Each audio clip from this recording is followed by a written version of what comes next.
교회 안에 예수를 믿으면 구원을 얻는다는 충분한 조건 이외에 또 다른 조건을 덧붙이려고 하는 사람들이 있었죠. 그죠? 예수만 믿으면 충분히 구원을 얻는데 그거 이외에 자신들의 어떤 공로를 앞세우려고 하는 율법이라는 명분을 앞세우는 거죠. 앞세워서 자신들의 공로를 주장하려고 했던 자들이 있었습니다. 그들이 주장이 이제 대표적인 것이 할례였죠, 그렇죠? 자신들이 스스로 자격을 만들고 싶은 거죠. 바울은 이 문제를 설명하면서 예수로만 구원이 이루어지고 그 한 분만으로 충분하다라는 것을 계속해서 설명하는 겁니다. 그렇게 하기 위해서 그 설명을 위해 할례로 대표되는 그 율법 전체를 놓고 예수와 율법을 대조하면서 그 차이를 계속해서 설명하고 있는 것이죠. 그리고 동시에 우리가 가진 신앙의 오해와 잘못들을 경계하고 질책하기도 합니다. 이렇게 오늘 본문까지, 즉 율법 아래에 있는 것과 예수 안에 있는 것을 여러 가지로 대조하는 중에 율법 아래에 있는 것을 종이라고 그러고 예수 안에 있는 것을 자유인이라고 설명하는 데까지 오게 되었죠. 그래서 우리는 앞에서 그리스도께서 우리를 자유롭게 하려고 자유를 주셨으니 그러므로 굳건하게 서서 다시는 종의 멍에를 매지 말라는 바울의 선포와 권유도 들었습니다. 그리고 오늘 본문은 육체의 욕심과 성령을 따라 행하는 신앙의 순종을 이제 대조하고 있는데 사실 이 부분은 우리가 생각하듯이 그렇게 간단하진 않아요. 육체의 욕심과 성령을 따르는 그 순종은 저번에도 제가 얘기했는데 성경에서 육체와 그 성령을 따르는 성령을 따르는 것, 이거 두 개는 신자의 선택권이 아니에요. 선택이 아니라 그랬어요. 그죠? 육체를 따르는 건 불신자에 대한 것 얘기하는 것이고 성령을 따르는 건 신자들에 대한 것이에요. 그게 존재의 문제인 거예요. 존재 자체가 다른 존재에 대해서 얘기하고 있는 거지. 신자된 자가 육체의 길을 따를 수 없어요. 그걸 얘기하는 게 아닙니다. 근데 자꾸 우리는 이런 식으로 배웠죠. 그렇죠? 저도 그렇게 배웠어요. 마치 신자가 육체의 길을 따라가면 구원이 취소되는 것처럼 이렇게 배웠어요. 아니에요. 아닙니다. 그게 그런 게 아니에요. 존재에 대해서 이미 존재가 다른 존재다라는 거예요. 존재에 대해서 얘기하는 겁니다. 바울이 얘기하는 육체, 성령을 따르는 거, 이건 다 그런 거예요. 다 그런 내용이에요. 여기서만 그렇게 얘기하는 게 아니라 전부 다 그런 거예요. 바울이 얘기하는 건. 바울이 쓴 어느 성경이든 간에 그건 상관없어요. 본문에 등장하는 육체의 일, 성령의 열매라는 대조에서 육체를 따른다라고 할 때는 그 앞에서 얘기했듯이 인간이 어떤 물리적인 행위, 그걸 얘기하는 게 아니고 존재라 그랬어요. 그렇죠? 존재. 예수를 믿지 않는 자연인, 그 불신자 그 자체를 얘기하는 겁니다. 이렇게 자연인은 하나님을 통치자로 주인으로 인정하지 않고 스스로 자기가 주인인 줄 아는 자들이죠. 그죠? 이런 상태에 있는 사람들 전부를 육체라고 하는 거예요. 로마서 8장에서도 로마서에서도 동일한 얘기가 나오거든요. 로마서 8장에서도 육체를 따르는 자와 영을 따르는 자 이렇게 대조를 하고 있어요. 그죠? 대조가 나오는데 여기서 육체도 앞에서 갈라디아서 지금 우리가 보고 있는 갈라디아서와 동일한 의미에서 사용하는 겁니다. 불신자들을 얘기하는 거예요. 신자의 선택이 아니에요. 신자는 구원이 취소되지 않아요. 그렇게 될 수가 없어요. 그러니까 이게 본인이 칼빈주의라고 얘기하면서도 성경을 이런 식으로 해석하면 칼빈주의에서 벗어나는 성경 해석이 돼버리는 거거든요. 개혁파에서 벗어나게 돼버리는 거예요. 그러면 이것도 아니고 저것도 아닌, 자기가 무슨 말을 하는지도 몰라요. 이렇게 성경을 해석하면 안 됩니다. 개혁파 신학이면 개혁파 신학답게 성경을 정확하게 해석하시고 저쪽이면 저쪽답게 하셔야 되는 거예요. 그래야지 본인의 그 정체성을 정확하게 이해할 수 있고 신앙도 그렇게 해야지 성장할 수 있는 거예요. 이것도 저것도 아니면 아무것도 안 돼요. 오히려 분명하게 낫습니다. 회색지대에 있는 것보다 신앙은 이쪽이든 저쪽이든 분명한 게 나아요. 회색은 더 안 좋아요. 그래서 이 성령을 따르는 자 또는 영을 따르는 자, 갈라디아서 표현대로 하면 성령을 따르는 자고, 로마서의 표현대로 하자면 이제 영을 따르는 자죠. 이들을 이제 성경을 바울은 퉁쳐서 자유인이라고 얘기하는 겁니다. 문제는 이 자유인이긴 한데 처음부터 자유인은 아니죠.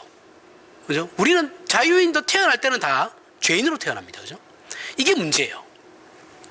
자유인도 하나님을 모른 채 태어나기 때문에 이들도 죄 아래 있는 자예요. 처음에는. 그죠?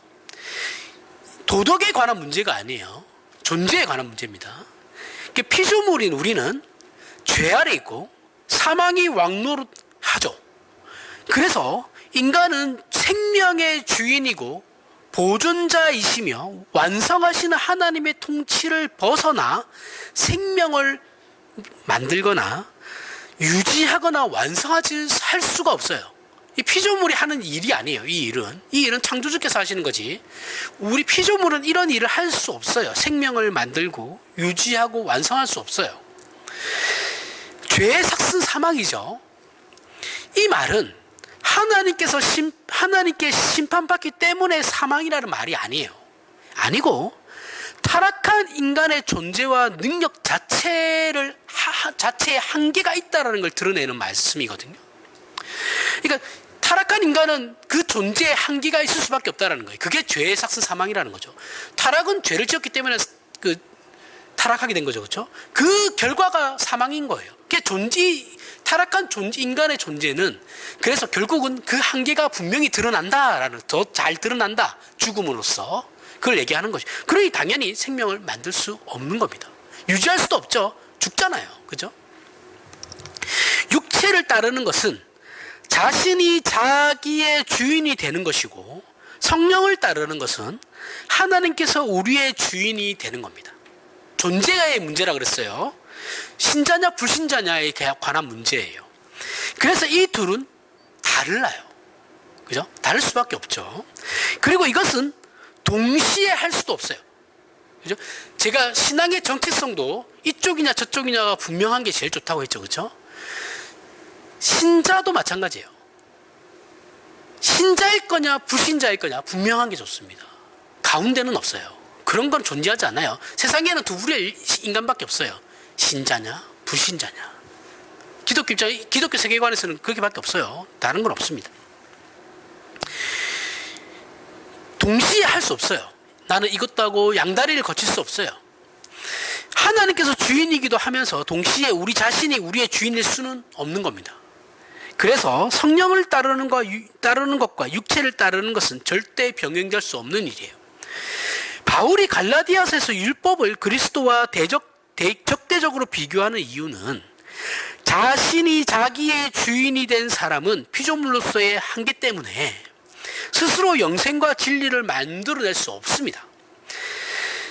때문에 율법이 요구하는 것은 하나님의 거룩하심과 신적 충만으로의 기준이에요. 기준. 율법은 기준만 될 뿐이에요. 인간은 스스로 신적 기준과 신적 내용을 그래서 만족시킬 수 없죠. 우리는 그래서 율법을 다 지킬 수 없어요. 바리새인들처럼 바락바락 우겨가지고 우리는 다 지켰다라고 그렇게 우길 수는 있을지언정 그거는 자기들 생각인 거죠. 그죠? 하나님 입장에서는 아닌 거예요.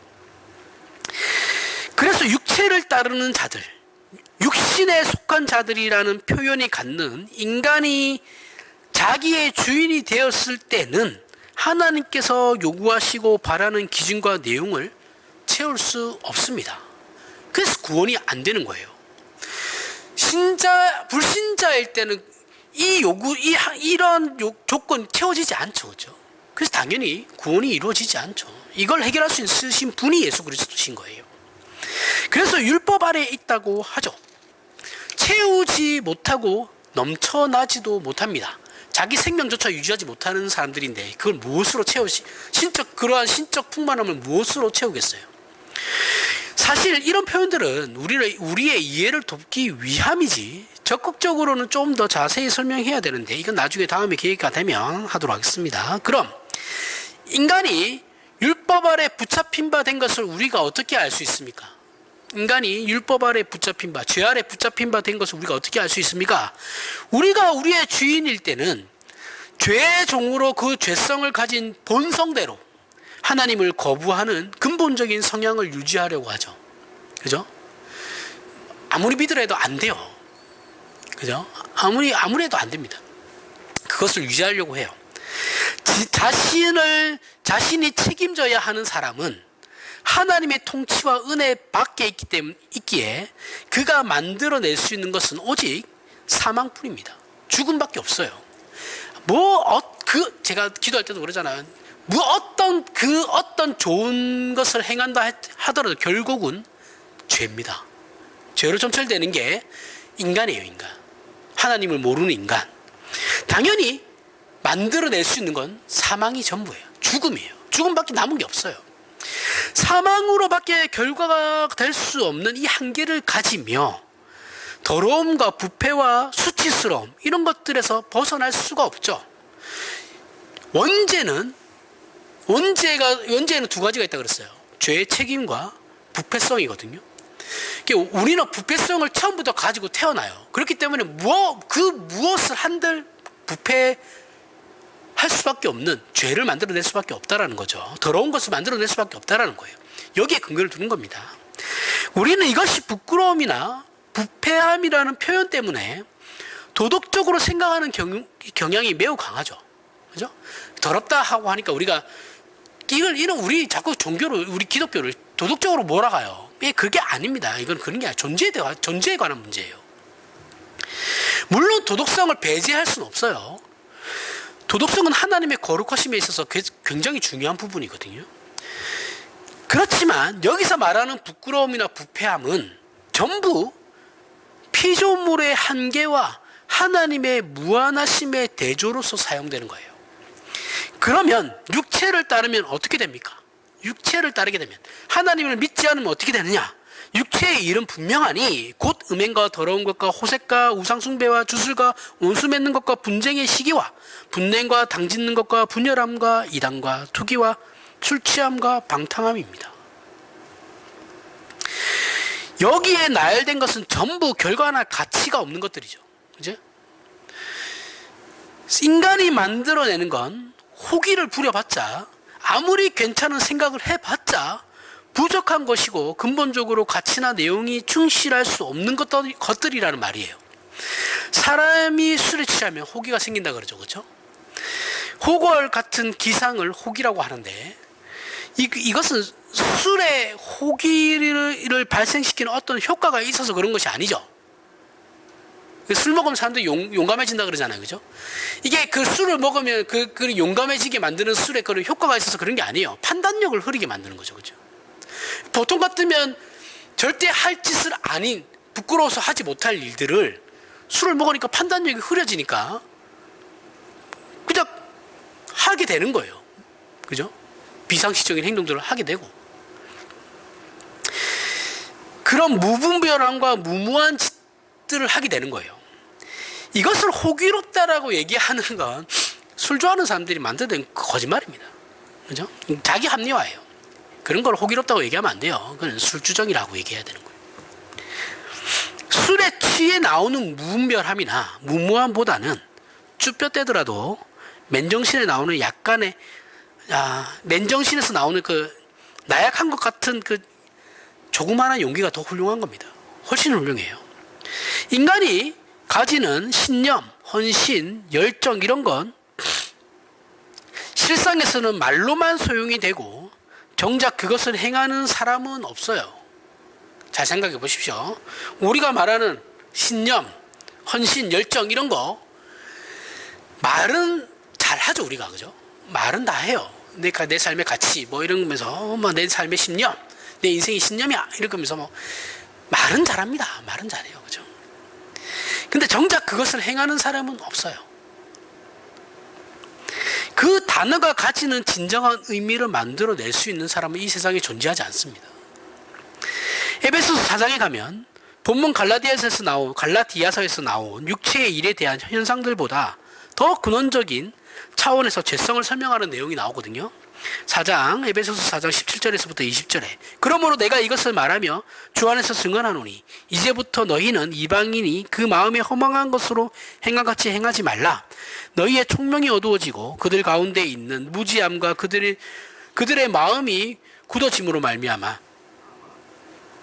하나님의 생명에서 떠나 있도다. 그들이 감각 없는 자가 되어 자신을 방탕에 방임하여 모든 더러운 것을 욕심으로 하되 오직 너희는 그리스도를 그같이 배우지 아니하였느니라. 바울은 육체를 따르는 자들에 대해서 허망하다라고 얘기합니다. 이렇게 허망하다라는 건 자신이 할 수 없는 꿈을 꿈꾸는 자들에 불과하다라는 거예요. 그죠? 내가 할 수 없는 것을 꿈만 꾸는 자들이죠. 허망하다라고 얘기하죠. 세상에서 정의를 말하고 공정을 말하며 행복을 말하지만 불신자인 자연인에게는 행복과 정의와 공정을 만들어낼 수 없어요. 그죠? 이걸 인류 역사상 계몽주의 이후로 공의와 정의와 이런 거 계속 떠들어댔는데 지금도 이게 이루어지지 않아요. 그죠? 정치인들 나오면 그러잖아요. 맨날 이번 대통령 선거 나오면은 내가 공의롭게 이 사회를 만들어 가겠습니다. 그거 지키는 인간 하나도 없습니다. 뭘 공의로워요? 뭐가 공의로워요? 정의로워요? 공정이 어디 있어요? 다 지 사람들 챙겨주기 바쁜데. 다 나라 말아먹고 있는데. 그렇게 할 수 없습니다. 그 인간은 그런 존재가 아니에요. 물론 이걸 이제 표로 만들 수는 있죠. 떠들어댈 수는 있는데 그걸 행할 수 있는 사람은 아무도 없어요. 사람들이 이걸 언제 사용하는지를 잘 보세요. 이러한 말들을 보통 누군가를 공격할 때 쓰죠. 그죠?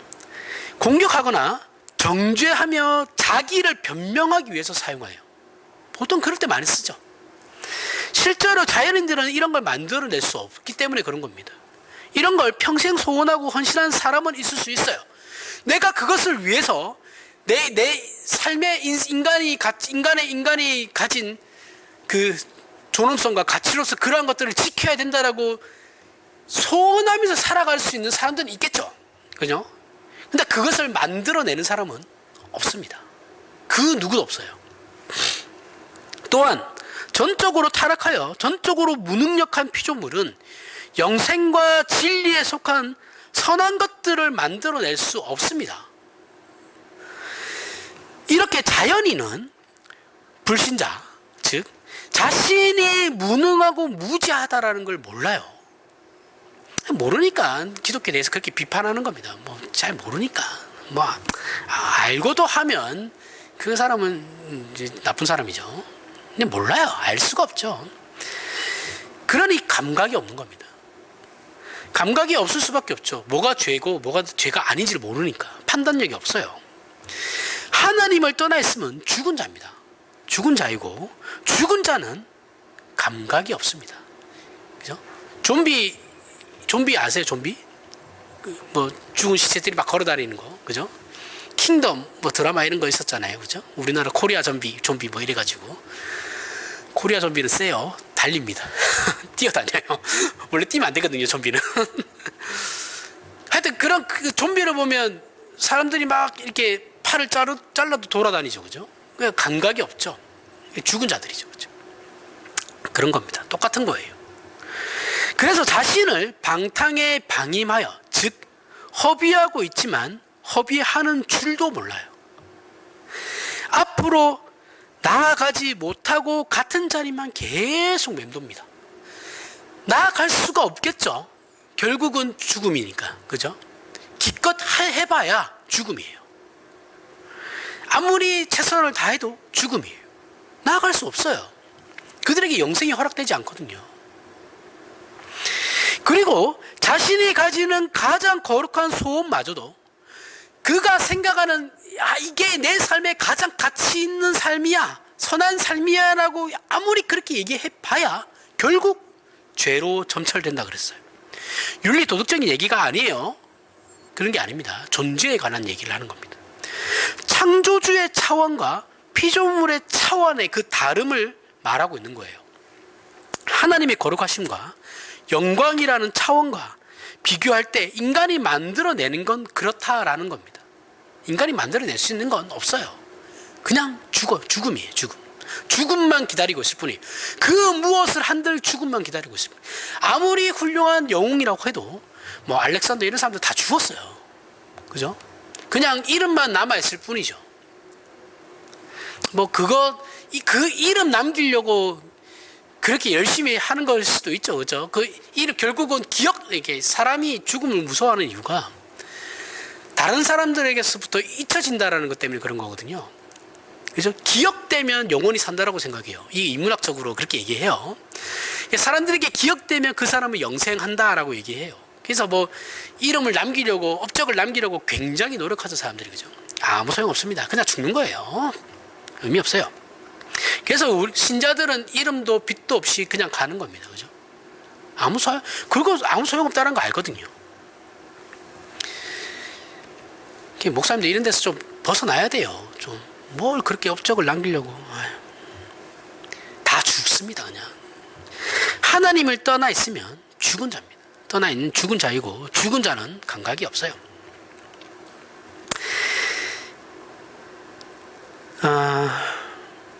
하나님을 모르는 인간이 얼마나 비참하고 하찮은지를 생각해 보라는 겁니다. 그죠? 우리가 하나님을 믿는 신자로서, 그리고 우리가 믿지 않는 자를 생각할 때 얼마나 하찮은 존재인가를 생각해 보라는 겁니다. 로마서 6장 16절에서부터 23절에 너희 자신을 종으로 내주어 누구에게 순종하든지 그 순종함을 받은 자의 종이 되는 줄을 너희가 알지 못하느냐. 혹은 죄의 종으로 사망에 이르고 혹은 순종의 종으로 의에 이르느니라. 하나님께 감사하리로다. 너희가 본래 죄의 종이더니 너희에게 전하여 준 바 교훈의 본을 마음으로 순종하여 죄로부터 해방되어 의에게 종이 되었느니라. 너희 육신의 연약함으로 내가 사람의 예대로 말하노니 전에 너희가 너희 지체를 부정과 불법에 내어주어 불법에 이른 것 같이 이제는 너희 지체를 의에게 종으로 내어주어 거룩에 이르리라. 너희가 죄의 종이 되었을 때에는 의에 대하여 자유로웠느니라. 너희가 그때 무슨 열매를 얻었느냐. 이제는 너희가 그 일을 부끄러워하나니 이는 그 마지막이 사망임이니라. 그러나 너희는 이제는 너희가 죄로부터 해방되고 하나님께 종이 되어 거룩함에 이르는 열매를 맺었으니 그 마지막은 영생이라. 죄의 삭은 사망이요 하나님의 은사는 그리스도 예수 우리 주 안에 있는 영생이니라. 죄의 삭은 사망이요 하나님의 은사는 예수 안에 있는 영생이라. 이 말 때문에 사망과 생명이 죽어서 형벌을 받는 것 또는 천당 가는 것으로 굉장히 분명해졌지만 대신에 너무 간단한 대조로 형성되어 버렸죠. 특히 한국에서는 그렇죠. 복음주의를 따르는 한국 교단들은 다 그렇습니다. 복음이 뭐야? 예수 천당, 불신지요. 그걸로 끝이에요. 이렇게 가면 안 돼요. 물론 핵심적인 메시지를 전하기 위해서 전도는 그렇게 할 수 있겠지만 부차적인 설명을 굉장히 많이 해야 됩니다. 교육도 굉장히 많이 해야 돼요. 교육을 안 해요. 새신자가 와도 교육을 안 합니다. 어떻게 알아요, 그러면? 하지만 이 죄의 삭시 사망인 것은 우리 인간이 만들어내는 것 중에 영원한 것이 없다라는 거죠. 이건 시간의 문제 이전에 피조물의 한계입니다. 그죠? 우리가 피조물이란 걸 잊으면 안 돼요. 피조물의 한계가 무엇인지를 분명히 알고 있어야 하나님의 그 영원하심과 무한하심을 어떠한지를 알 수 있어요. 생명과 진리를 만들어낼 수 없는 존재, 즉 우리의 필요조차 우리가 만들어낼 수 없다라는 뜻이에요. 하나님이 없으면 거기는 거룩과 영광이 없다라는 뜻입니다. 인간에게 영광이 있을 수가 없어요. 하나님이 없이는. 거룩과 영광이라는 건 신앙의 문제이기 때문에 훨씬 더 근본적인 문제이죠. 이건 하나님 나라의 통치와 은혜와 복주심에 속하는지 아닌지의 문제인 겁니다. 선택의 문제를 비교하는 게 아니라 하나님께서 통치자이실 때 인간은 비로소 인간된 가장 큰 특권을 누릴 수 있다는 것, 그것이 예수 안에서의 구원이다라는 거예요. 하나님께서 창조주이시고 거룩한 분이시기 때문에 그렇다라는 겁니다. 그죠? 우리 인간은 자체적으로 거룩할 수 없죠. 그죠? 이 거룩함은 하나님으로부터 오는 거예요. 그죠? 발광체가 있고 반사체가 있죠. 그죠? 태양은 발광체죠. 그죠? 스스로 빛을 내잖아요. 그죠? 달은 반사체입니다. 그죠? 태양으로부터 빛을 받아서 반사돼서 우리에게 보이는 거죠. 밝아지는 거죠. 그죠? 그래서 신자는 반사체예요. 발광체는 하나님이시고, 그죠? 하나님이 그게 없으면 우리가 밝아질 수가 없어요. 그러나 우리는 우리의 시조가 그랬듯이 하나님으로부터 도망가려고 해요. 계속해서. 그 시조의 실패 때문에 생겨난 이 죄악된 본성에서 하나님 없이 그 통치를 알지 못하고 태어나죠. 그죠? 원죄를 가지고 태어납니다. 우리 신자에게도 자연인의 그 본성이 그래서 그대로 있어요. 없지 않죠.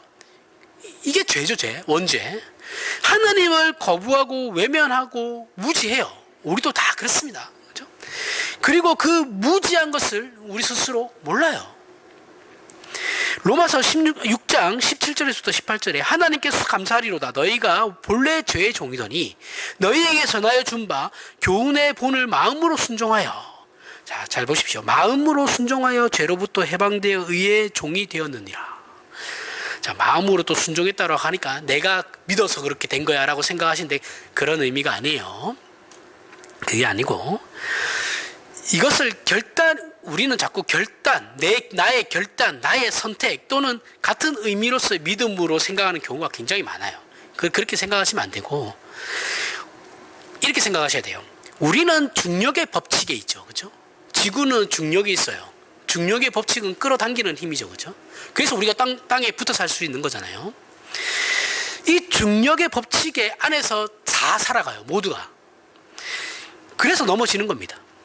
이렇게 우리가 중력의 법칙에 사로잡혀 있는 것을 율법 아래에 있다. 율법에 묶여 있다. 이렇게 이해해도 돼요. 그런데 어느 날 하나님께서, 이거는 제가 생각한 비유는 아니고 어떤 목사님의 비유를 그대로 가져온 겁니다. 어느 날 하나님께서 예수님을 보내요. 예수님을 보내서 우리를 비행기에 태워요. 그죠? 태워서 중력의 법칙을 극복하게 만들죠. 만들어서 하늘을 날게 하십니다. 그죠? 이거는 우리가 중력의 법칙에 살아가는 이게 죄의 법칙이죠. 그렇죠? 죄의 법칙, 율법 아래에 있는 자들. 이 중력을 벗어나는 것이 예수 그리스도로 인한 비행기예요. 그죠? 그 비행기를 우리가 탔단 말이죠. 그래서 이 율법에서부터 벗어나요. 인과율의 법칙에서부터 벗어나게 되죠. 그래서 하늘을 날아요. 자유라고 표현할 수 있겠죠. 하늘을 날게 됩니다. 이 자유인이 돼요. 우리를 올가맸던 중력의 법칙을 벗어났죠. 그죠? 하지만 이건 우리에게 벗어날 힘이 생겨서 그렇게 된 건 아니에요. 내가 예수를 믿어서 나에게 어떤 이 중력의 법칙을 벗어날 수 있는 능력이 생겨서 무빙에서처럼 조인성이 날아다니는 슈퍼맨이 날아다니듯이 그런 힘을 우리가 얻게 된 건 아니에요. 우리가 왜 그럼 중력의 법칙을 벗어날 수 있죠? 비행기를 탔기 때문에 그런 거죠. 그렇죠? 비행기를 탔기 때문에 중력의 법칙을 벗어날 수 있는 겁니다. 그래서 마음으로 순종하여라는 뜻은 내가 믿어서가 아니고 비행기에 태워져서라는 거예요. 그렇게 설명할 수 있죠. 우리가 아니라 비행기가 중력을 극복하게 만든 거예요. 만약 우리가 비행기나 어떤 도구 없이, 요즘은 비행기 아니더라도 요즘 군사용으로 이렇게 뒤에 짊어지고 이렇게 사람이 날 수 있는, 간단하게 날 수 있는 그런 것도 많이 나오죠. 그러니까 그런 거 도구 없이 우리 자체적으로 슈퍼맨처럼 자체적으로 날 수 있는 순간은 비행기에서 뛰어내렸을 때예요. 자유낙하, 스카이다이빙이죠. 요즘 많이 하다가 많이 죽는데, 하여튼 그거 할 때만 그때뿐이죠. 근데 이거는 엄연히 따지면 나는 게 아니죠. 추락하는 겁니다. 그죠? 떨어지고 있는 거예요. 떨어지고 있는데 그때 잠시 몇 분, 1분 30초, 2분 이 정도의 그 중력을 그나마 이겼다, 이겨냈다, 뭐 느끼지 못한다는 것 때문에 사람은 막 자유함을 느끼죠, 거기서. 하지만 추락하고 있는 겁니다. 그대 떨어지면 죽어요. 이것이 성경이 우리를 자유인이다라고 표현하는 의도입니다. 우리는 비행기를 타야 갈 수 있고 그 혜택을 누릴 수 있는 거예요. 비행기를 안 타면 아무것도 할 수 없어요. 예수 안에 있지 않으면 하나님의 초월적이고 신실하시며 자비롭고 의로우신 통치의 수혜자로 살아갈 수가 없습니다. 이거는 예수 그리스도로 말미암아 모든 것이 우리에게 주어지는 거예요. 내 스스로 그렇게 만들 수 없죠. 자신이 스스로 만든 왕국이 그럴듯해 보이죠. 보여도 존재의 한계가 있죠. 그죠? 존재의 한계를 지닌 피조물은 결국 어떻게 됩니까? 넘어지죠. 넘어지고 중력의 법칙 아래 있으니까 넘어지고 구르는 일 외에는 그 어떤 것도 만들어낼 수 없습니다. 그러니 그건 만든 게 아니라 사실은 자신의 한계 속에서 계속해서 골마가고 썩어져 가는 거예요. 자빠지고 구르는 게 뭐 대단한 거겠어요. 그냥 골마가고 있는 거예요. 그리고 결국은 썩어져 가서 죽는 겁니다. 고통받다가 사망해서 망하는 거예요. 봐라, 육체의 일은 현저하다라는 성경의 표현대로 하나님 없이 인간이 아무리 최선을 다해서 무엇인가를 만들어낸다 한들 그건 오늘 비유대로 중력의 법칙을 거스를 수 없는 겁니다. 사람이 높은 산 꼭대기에 올라갈 수 있어요. 근데 올라갔다고 해서 그 사람이 거길 날아서 올라간 건 아니죠. 걸어서 올라가죠. 그렇죠? 땅을 디디고 걷고 뛰고 해서 산 꼭대기에 올라가는 겁니다. 세상에 윤리와 도덕이 있고 고귀한 이상이 있지만 그것은 다 사람이 디디고 간 어떤 자리에 불과한 것일 뿐이지 하나님 없는 자가 죄의 한계를 뛰어넘어서 날아서 산꼭대기에 올라가는 그런 하나님 대신에 무엇을 세워서 하나님만이 만들 수 있는 공의와 진리와 생명을 만들어내는 것은 아니다라는 거예요. 사람은 다 발자취를 남기죠. 그죠? 이건 피조물이 할 수 있는 일이 아니에요. 로마서 8장 18절에서부터 21절에 생각하건대 현재의 고난은 장차 우리에게 나타날 영광과 비교할 수 없도다. 피조물이 고대하는 바는 하나님의 아들들이 나타나는 것이니 피조물이 허무한데 굴복하는 것은 자기 뜻이 아니요 오직 굴복하게 하시는 이로 말미암음이라. 그 바라는 것은 피조물도 썩어짐의 종로로 탄 데서 해방되어 하나님의 자녀들의 영광의 자유에 이르는 것이니라. 자, 자유를 어떻게 설명하고 있는지를 보시길 바랍니다. 썩어짐의 종로로 탄 데서 영광의 자유로 불러낸 것을 자유라고 합니다. 앞에 비행기 비유에서 말했듯이 예수를 믿어 얻은 구원이 무엇인가 했을 때 하나님 통치의 수혜자가 되는 거예요. 그죠? 구원은 하나님 통치의 수혜자가 되는 거예요. 우리가 우리의 주인이 되면 썩어짐의 종로로밖에 할 수 없어요. 결국 죽어요.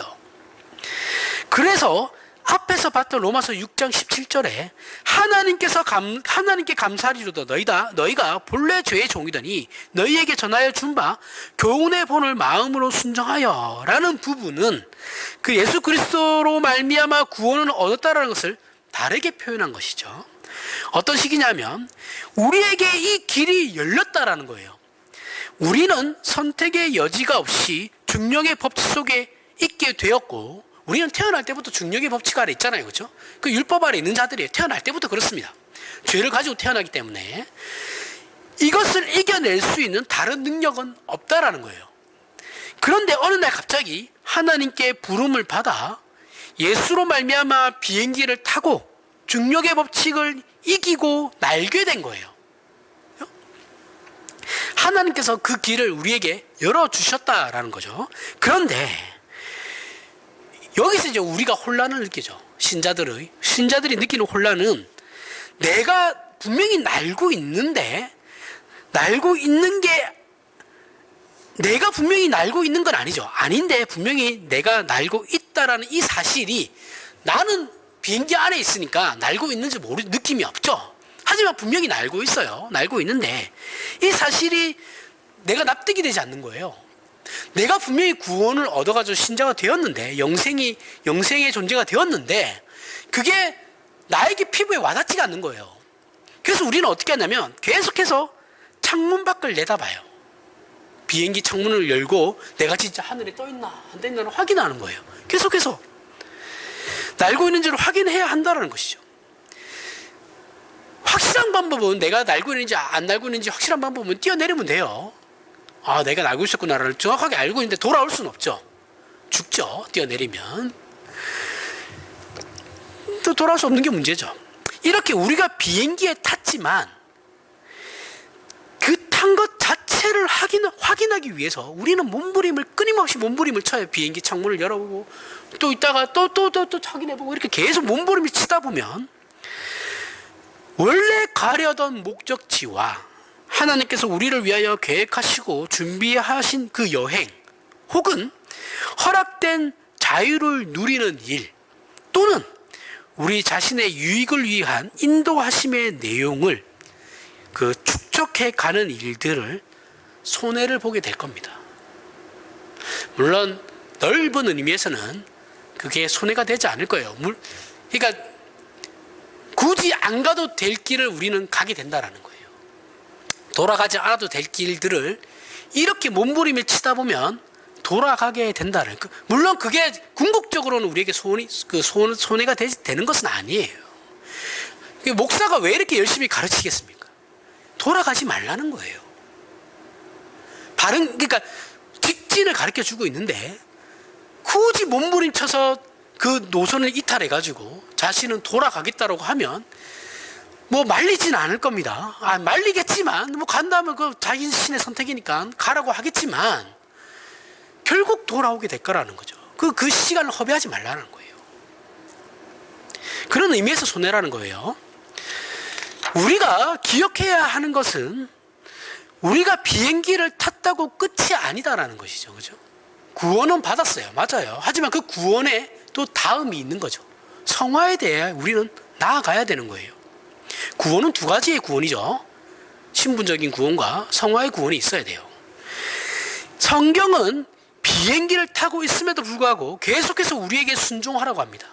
끊임없이 그래요. 순종해라. 너희를 하나님께 드리라. 다른 걸 드리라는 게 아니라 우리 자신을 드리라는 거예요. 드리라. 육체를 쫓지 말라. 신앙을 벗어나지 말라. 신앙의 길을 벗어나지 마라. 성령을 따라 행하라 라고 계속해서 명령하면서 우리에게 이것을 잊지 말라라고 강요합니다. 강조해요. 그리고 이제는 앞에서 살펴봤던 에베소서 4장에 나오는 불신자들에 대한 설명과 대조되는 내용을 살펴보면 에베소 4장 20절에서부터 24절 오직 너희는 그리스도를 그같이 배우지 아니하였느니라. 진리가 예수 안에 있는 것 같이 너희가 참으로 그에게서 듣고 또한 그에게서 가르침을 받았을진데 너희는 유혹의 욕심을 따라 썩어져가는 구습을 따르는 옛사람을 벗어버리고 오직 너희의 심령이 새롭게 되어 하나님을 따라 의와 진리의 거룩함으로 지으심을 받을 새 사람을 입으라. 육체를 따르는 자와 성령을 따르는 자의 대비, 그리고 죄의 종과 의의 종, 즉 그리스도 예수 안에서의 자유인의 대비, 자신이 자기의 주인이 되어 만든 세계와 가치와 질서와 욕심과 하나님의 통치에서 가지는 질서, 내용, 목표, 방법 이런 것들은 너무나 다른 것이죠. 대조되고 있는 거죠. 그렇죠? 우리가 우리의 주인일 때는 우리가 왕입니다. 내가 왕이니까 내가 법을 만들어요. 그죠? 그러나 하나님 나라에서는 하나님께서 왕이신 거예요. 하나님께서 법과 질서와 가치와 순서와 방법을 정하시는 겁니다. 나는 싫은데요, 하나님. 그러면 그 사람은 신자가 아닌 거예요. 나는 교회당을 나오지만, 예배 드리지만, 나는 제사를 드릴 겁니다. 그 사람은 신자는 아니에요. 죄송한데. 나는 내 미래가 너무 궁금해서 점은 봐야겠어요. 새해만 되면 나 점집 가서 신년 봐야겠어요 하는 사람들은 죄송한데 신자가 아니에요. 신자는 그런 짓을 하지 않아요. 나는 하나님은 믿는데 저 사람은 미워 죽어서 난 저 사람 절대 사랑할 수 없어요. 죄송한데 신자 아니에요.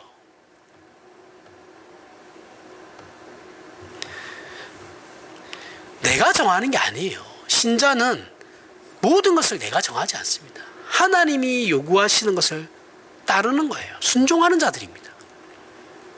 그래서 결국 자유인이 되었으면, 이걸 우린 자유인이라고 해요.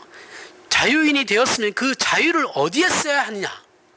저와 여러분은 분명히 자유인이에요. 자유인이 되었으면 우리의 이 자유를 써먹어야 할 거 아닙니까? 그렇죠? 어디에 써야 됩니까? 순종하는 데 써야 된다는 거예요. 그것이 성경이 가르치죠. 제 말이 아니에요. 성경의 가르침입니다. 그 순종은 바로 뭐예요? 하나님의 통치를 누리라는 거예요. 제발 누리십시오. 누리셔야 돼요. 이걸 지켜야 돼. 그게 아니라 누리시라고요. 우리는 이 순종이라는 단어를 어떻게 이해하고 있냐면, 우리의 또 다른 선택이나 책임, 우리의 의지와 결정에 근거한 것으로 또 다른 율법을 만들어 버려요. 순종해야지를 이것을 우리 순종은 누리는 건데, 이걸 또 다른 율법으로 만들어 가지고 규정을 만들어서 그것을 이걸 지켜야지 이렇게 그렇게 하지 말라는 겁니다. 누리라는 말을 잘 이해하셔야 돼요. 또 다른 율법이란, 우리가 그 순종을 또 다른 율법으로 만든다라는 그 또 다른 율법이란, 우리 자신의 통치와 책임으로 신앙의 자유를 끌어와서 다시 내 자신을 거기에 올가매는 거예요. 거기에서 벗어나는 게 말 이해가 가시죠? 사랑해야죠, 그죠? 근데 이거 사랑을 너무 강요하면 율법이 되어버리죠. 누리라는 건 뭐예요? 그 사랑을 내가 자발적으로 긍정적으로 행하라는 거죠, 그죠? 어떤 의미인지 아시겠죠? 신앙을 어떠한 규정화 시켜서 그걸 지켜야만 해라는 것으로 가버리면 율법이 되어버려요. 그게 아니고 그냥 내 삶의 한 부분으로 받아들이는 거예요. 받아들여서 그걸 그냥 내 삶으로서의 그런 순종을 나아가야 된다는 거예요. 거기에 우리가 그렇게 살기 위해서는 피나는 노력이 필요하죠. 처음부터 되지 않습니다. 그럼 성경이 말하는, 그래서 종교에 매이면 안 돼요. 우리는 기독교 신자이지만 그 기독교라는 그 종교에 매이면 우리도 율법주의자가 되어버립니다. 굉장히 조심해야 돼요. 그래서 성경이 말하는 성령을 쫓는다라는 것과 순종한다라는 것의 정확한 의미가 무엇이냐 하면, 하나님의 통치에 자신을 맞춰서, 아까 비행기를 탄다 그랬죠, 그렇죠? 비행기에 타고 가는 사람처럼 편안하게 가라는 거예요. 누리라는 말은 편안하게 가라는 거예요.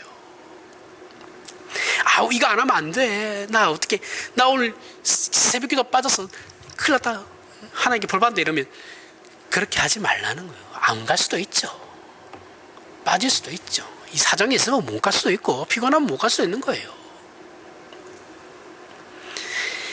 하지만 이 편안하게라는 이 말을 한국 교회는 특히 몰라요. 이해를 못해요. 기도를 하려면 작심을 해야 돼요. 한국 교회 신자들은 그래요, 그렇죠? 작심하고 해야 돼요.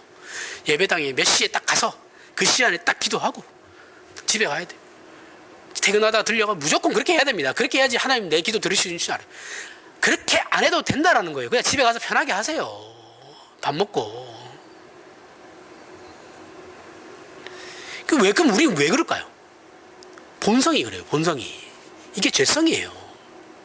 이걸 우리의 본성을 거스르려고 하니까 힘든 거예요. 누릴 수가 없거든요. 우리의 본성대로라면 우리의 기독교 신앙은 절대 누릴 수 없습니다. 그걸 극복하라는 거거든요. 그래서 우리에게는 신앙의 경험이 필요해요. 그렇기 때문에 신앙의 경험이 필요하고, 자신이 알고 믿고 있다고 생각하는 걸 현실의 상황 속에서 적용해 보고 훈련을 해야 되는 겁니다. 과정이 있어야죠. 과정이 없이 어떻게 되겠습니까? 그렇게 해야 우리는 하나님의 법칙에 대해서 익숙해지고 그 가치를 더 알게 되는 것이죠. 거기서 우리가 제일 먼저 해야 되는 것이 뭐라고요? 순종입니다. 순종. 하나님의 법칙과 통치 방법에 순종해야 되는 거예요. 그래야지 누릴 수 있어요. 물론 납득하기 어렵고 낯선 것입니다. 특히 한국 사회에서는 이게 안 돼요. 하지만 해야만 하는 겁니다. 반드시 해야만 해요.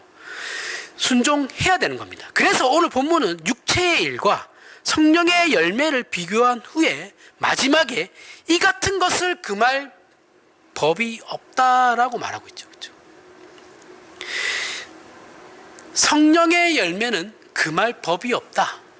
금할 법이 없으면 자유롭다라는 거죠. 그렇죠?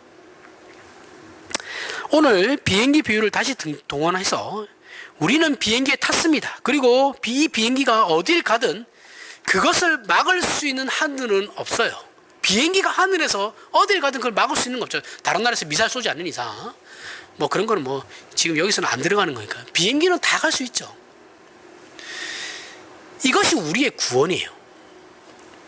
부디 오늘 말씀을 잘 이해하고 소화해서 순종함으로 성경이 요구하는 그 내용들의 가치를 깨닫고 이 신앙을 예수 그리스도 안에서 진심으로 누리는 저와 여러분이 되기를 바랍니다. 기도하겠습니다. 하나님 아버지 은혜를 감사합니다. 하나님의 의로우심과 자비로우심과 신실하심과 전능하심과 무엇보다도 그 아들을 주시기까지 우리를 사랑하시는 우리의 아버지라는 사실에 감사를 드립니다. 우리로 아버지의 통치와 능력 아래 살게 하셨으니 이제 믿음을 주시고 순종하게 하시며 하나님의 능력과 자비와 베푸시는 복을 누림으로 우리의 것으로 살아가는 복된 인생 되도록 아버지의 말씀으로 우리를 붙들어 주시옵소서. 그리고 예수 그리스도로 허락하신 이 자유를 그 누구에게도 빼앗기지 않고 진심으로 그 자유를 누리는 저희가 되게 하여 주시옵소서. 예수님 이름으로 기도합니다. 아멘.